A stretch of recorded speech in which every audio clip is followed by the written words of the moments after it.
The Post-Ferguson Curse. May 8, 2013, Sir Alex Ferguson stood before the Old Trafford crowd and announced his retirement. The fans were devastated, but Ferguson had one final plea. Your job now is to stand by your new manager. The crowd roared their approval. They would stand by David Moyes, the chosen one. 10 months later, a plane flew over Old Trafford towing a banner. Wrong one. Moyes out. 3 weeks after that, Moyes was sacked.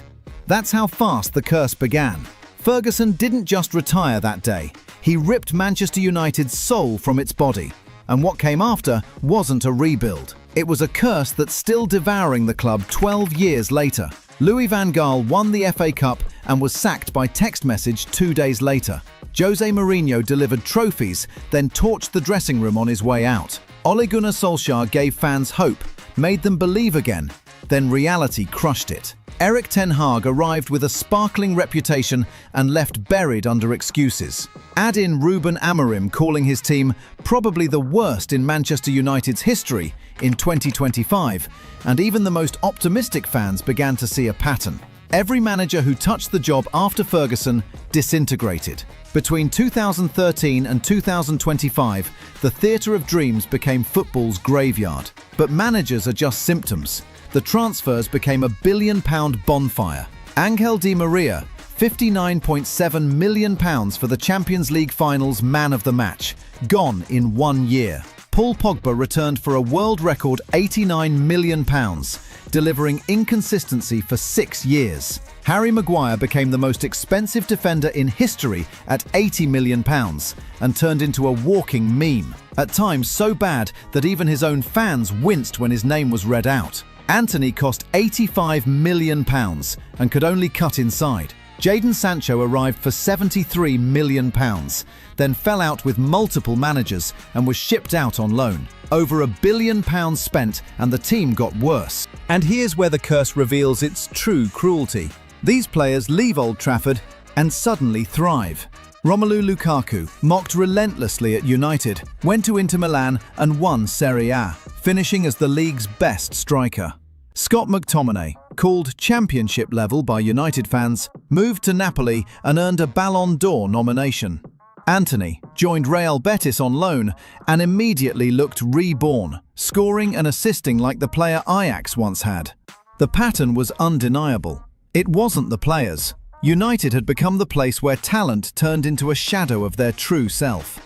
Then the stadium itself began to rot. When Ruben Amorim sat down for his post-match press conference in December 2024, water started pouring from the ceiling onto the table in front of him, live on camera. Journalists scrambled to move their equipment.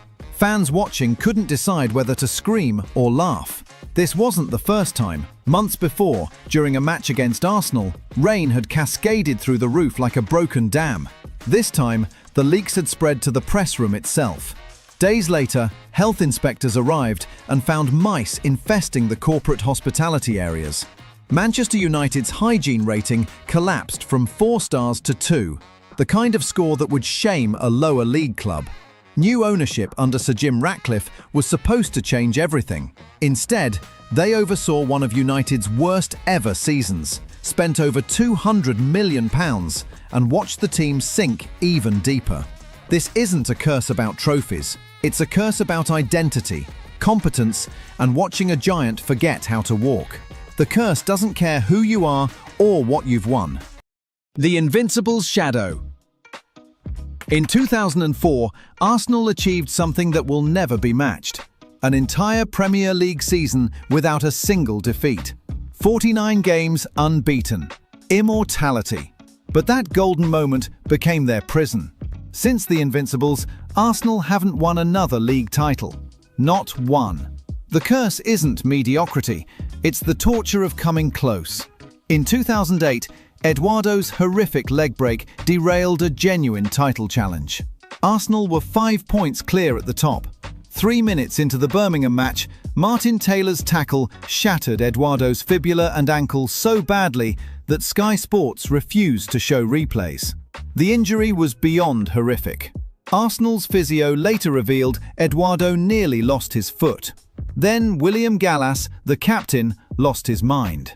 After Birmingham equalised with a last-minute penalty, Gallas sat on the pitch like a sulking child, refusing to leave after the final whistle while Wenger tried to cajole him off. The team fell apart. They won just one of their next 7 games. The title evaporated.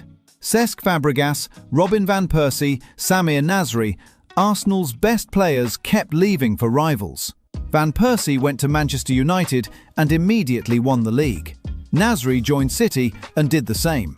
The Emirates Stadium became a departure lounge for ambition. Then came 2016. Leicester City, a team that nearly got relegated the year before, won the league while Arsenal finished second again.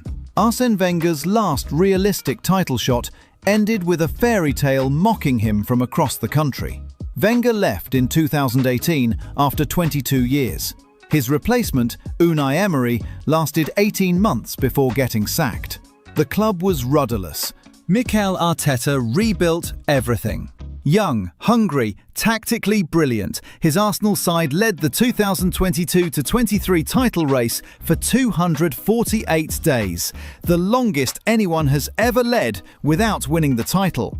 City hunted them down in the final weeks and snatched it away. The season after, Arsenal were top at Christmas and in the fight until the final day. City finished 2 points ahead. Again. The Champions League has been even crueler. One final appearance in 2006, beaten by Barcelona after playing 72 minutes with 10 men.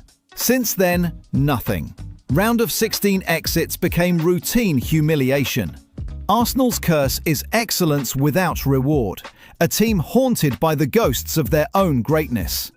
The 30-year wait. For 30 years, Liverpool lived under one of football's most infamous curses. They hadn't won a league title since 1990, and every attempt to reclaim glory ended in heartbreak. The club that had dominated English football in the 70s and 80s suddenly couldn't cross the final hurdle. Rafa Benitez's side in 2009 lost just twice all season, but still fell short. They accumulated 86 points, enough to win most title races, but Manchester United finished with 90, so agonisingly close. Then came Brendan Rodgers' 2014 team, poetry in motion. Luis Suarez was unstoppable, Daniel Sturridge was clinical, and Liverpool played with a swagger that had been missing for years. Until April 27, 2014. Steven Gerrard, Mr. Liverpool himself, slipped against Chelsea at Anfield, leaving Demba Ba through on goal. Liverpool lost 2-0 and the title slipped away. That moment became folklore, replayed endlessly by rival fans, a cruel, visual symbol of the curse. Jurgen Klopp arrived in 2015 and transformed everything. His Liverpool reached Champions League finals, played breathtaking football, and built genuine belief. In 2019, they assembled a 97-point season, the third highest total in Premier League history. They lost one game all year and still finished second to Manchester City's 98 points. Destiny itself had conspired against them. Finally, in 2020, Klopp shattered the curse. Liverpool stormed to the title with a record-breaking triumph, clinching it with 7 games to spare. 30 years of agony, exorcised. But COVID meant they lifted the trophy in an empty stadium. No parade, no Anfield celebration, no roaring fans. Even in victory, the curse delivered one final twist of the knife. But Liverpool eventually got their redemption. They won the league again in 2025 under Arne Slot, this time with fans present for the full celebration. This was Liverpool's second Premier League title, bringing their total English top-flight titles to 20, equaling Manchester United's record. Sometimes, curses just need time to properly die. The exile that wouldn't end. In 2001, Leeds United reached the Champions League semi-final. They had Rio Ferdinand, Jonathan Woodgate, and a team that traded punches with Europe's elite. The future looked limitless. The following season started even better. They were top of the Premier League at Christmas. Everything was working. Then it all collapsed. A 9-game winless streak ended in 5th place. No Champions League football. 3 years later, they were relegated. The financial house of cards came crashing down overnight. The fall didn't stop there. By 2007, Leeds had dropped into League One, the third tier of English football. A club that had faced Barcelona and Real Madrid was now playing Tranmere Rovers on Tuesday nights. Administration, ownership chaos, and a 15-point deduction turned one of England's biggest clubs into a cautionary tale. 16 years they spent in exile. Managers came and went. Simon Grayson brought them back to the Championship in 2010, but promotion to the Premier League remained impossible. They reached the playoffs in 2008 and 2019 and lost both times. The 2008 defeat to Doncaster stung especially hard. They would have finished second and direct promotion without that 15-point deduction they had received by failing to exit administration. Then Marcelo Bielsa arrived in 2018 like a prophet. The Argentine transformed Leeds into the most exciting team outside the top flight. Calvin Phillips went from rotation midfielder to England international. Patrick Bamford became a goalscorer. Elland Road felt alive again. In 2020, they finally returned to the Premier League after 16 years. The celebration was pure emotion. Grown men sobbing. Fans who'd never seen their team in the top flight finally getting their moment. They finished 9th in their first season back, the best finish by a newly promoted side in nearly 2 decades. The curse seemed broken in the best way possible, but it wasn't quite finished. In 2023, Leeds were relegated again after 3 years. The joy was short-lived, but under Daniel Farke, they refused to surrender. They bounced back in 2025, winning the championship with 100 points, a club record. Manor Solomon's 93rd minute winner on the final day sealed the title in pure Leeds fashion. Dramatic, agonising, unforgettable. The question remains, is this redemption or just the next cycle of a curse that refuses to die? The trophy curse that finally broke. For 17 years, Tottenham were everyone's punchline. Their last trophy came in 2008, the League Cup under Juan de Ramos, who was sacked 8 months later. From that moment, Spurs became the almost men of English football. Harry Redknapp built a team that should have won something. They reached the Champions League quarter-final in 2011, then collapsed and missed out on the top 4 on the final day. Gareth Bale carried them to relevance, then left for Real Madrid. The cycle continued. Mauricio Pochettino arrived and transformed Spurs into genuine contenders. They challenged Leicester in 2016 and lost. They finished second in 2017 with 86 points and won nothing. They reached the 2019 Champions League final, Tottenham's biggest match in decades, and were beaten 2-0 by Liverpool in a forgettable game. Harry Kane, one of the world's best strikers, remained trophyless. The curse had a companion, St Totteringham's Day, the annual celebration of Arsenal finishing above Spurs. It happened every season from 1995 to 2016. 21 years of humiliation.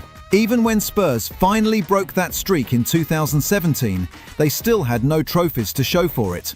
Trophy specialist Jose Mourinho was hired to end the drought. He was sacked 6 days before the 2021 League Cup final. Ryan Mason, the caretaker, lost the final to Manchester City. Kane publicly wanted out. The stadium was world-class, the training ground was elite, but the trophy cabinet stayed empty. Then came May 21st, 2025. Brennan Johnson's scrappy goal against Manchester United in the Europa League final ended 17 years of pain. Social media exploded. The curse was finally broken, but the reputation lingers. Tottenham will spend the coming years proving this wasn't just a fluke. The curse of impossible expectations. Manchester City became the richest club in world football in 2008. Pep Guardiola arrived in 2016 and turned them into a machine. They won Premier League titles like clockwork: 2018, 2019, 2021, 2022. Domestic dominance was routine. But Europe laughed at them. The pattern was always the same. City would crush English opposition, then self-destruct in the Champions League. In 2017, Monaco knocked them out despite City winning the first leg 5-3. In 2018, Liverpool destroyed them 5-1 on aggregate. In 2019, Tottenham eliminated them in the quarter-finals after VAR disallowed a late City winner. 2020 was the worst. Lyon, a team that finished 7th in France, beat them 3-1 in a one-off quarter-final. City had spent over £1 billion and couldn't beat Lyon. The 2021 final felt like destiny. City finally reached the biggest game in club football.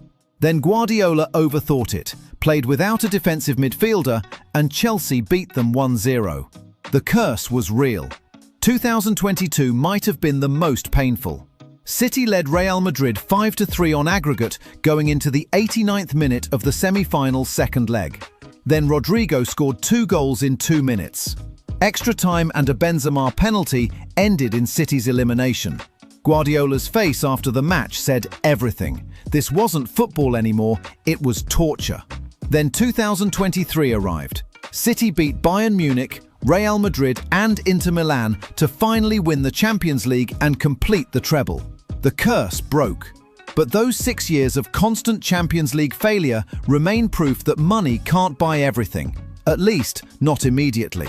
The Northeast Heartbreak. Newcastle United are cursed with hope. A massive fan base, a historic stadium, and nearly 70 years without a domestic trophy. The gap between passion and success is so vast, it feels deliberately cruel. They came close. The 1974 FA Cup final, lost. The 1998 FA Cup final, lost to Arsenal. The 1999 FA Cup final, lost to Manchester United. Kevin Keegan's side in the mid-90s played some of the most exciting football England had ever seen. 12 points clear in January 1996, but won nothing. Then came the 4-3 loss at Liverpool. Stan Collimore's injury time winner. Keegan slumping over the advertising boards in theatrical despair. The Premier League's greatest game, they called it. Newcastle's greatest heartbreak. Days later, Keegan erupted on live television, talking about Manchester United. "I will tell you, honestly, I will love it if we beat them. Love it." But Manchester United won the title anyway. The following summer, Newcastle broke the world transfer record to bring Alan Shearer home, a Geordie lad returning to wear the number 9 shirt. He gave them everything for 10 years, 206 goals, 0 trophies. That's the Newcastle curse. Legends giving everything and receiving heartbreak. For years, Mike Ashley's ownership drained the club's ambition. Ashley sold to a Saudi-backed consortium in 2021, and suddenly Newcastle had resources. Eddie Howe transformed them into Champions League contenders by 2023. The 2023 Carabao Cup final against Manchester United felt like destiny, but the trophy curse remained as they lost 2-0. Finally, in March 2025, Newcastle faced Liverpool in the Carabao Cup final. Dan Burn, a boyhood Newcastle fan, headed them in front. Alexander Isak doubled the lead. Liverpool pulled one back deep in stoppage time, but Newcastle held on. 70 years. 3 generations of fans who'd never seen their club lift silverware deservedly got their moment. Grown men collapsed in tears at Wembley. The curse was over. The curse of one perfect moment. Leicester City's 2016 title win was the greatest underdog story in football history. 5,000 to 1 odds. A team that narrowly avoided relegation the year before. Claudio Ranieri, Jamie Vardy, Riyad Mahrez and N'Golo Kante. A perfect storm that will never be repeated. But that moment cursed them. How do you follow immortality? The answer? You don't.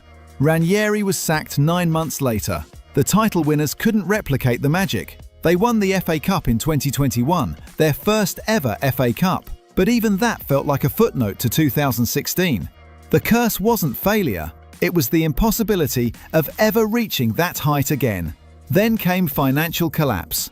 In 2023, Leicester were relegated from the Premier League. Shocking, but somehow inevitable. The fairy tale had a dark epilogue.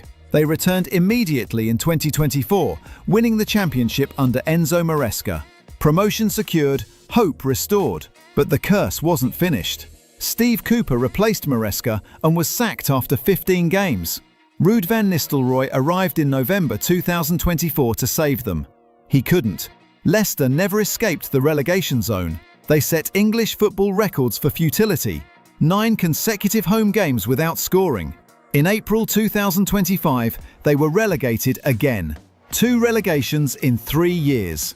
Jamie Vardy, the last player from the title-winning squad, left in May 2025. The last character of the beautiful fairy tale was gone. Leicester's curse is that they peaked too early, too perfectly. Every season since 2016 is measured against the impossible. They won a league title and an FA Cup, but instead of building a dynasty, they've spent a decade managing decline. The curse of one perfect moment is that it makes everything after feel like failure. Leicester are back in the Championship, proving that sometimes the most magical stories have the cruelest endings. Some curses break while others persist. The curses live on because football demands stories, and in those stories, hope never dies. It just gets tested, season after season, until something finally breaks. Make sure to subscribe because the drama never ends. Every week there's a new story that'll make you understand why the beautiful game is exactly that.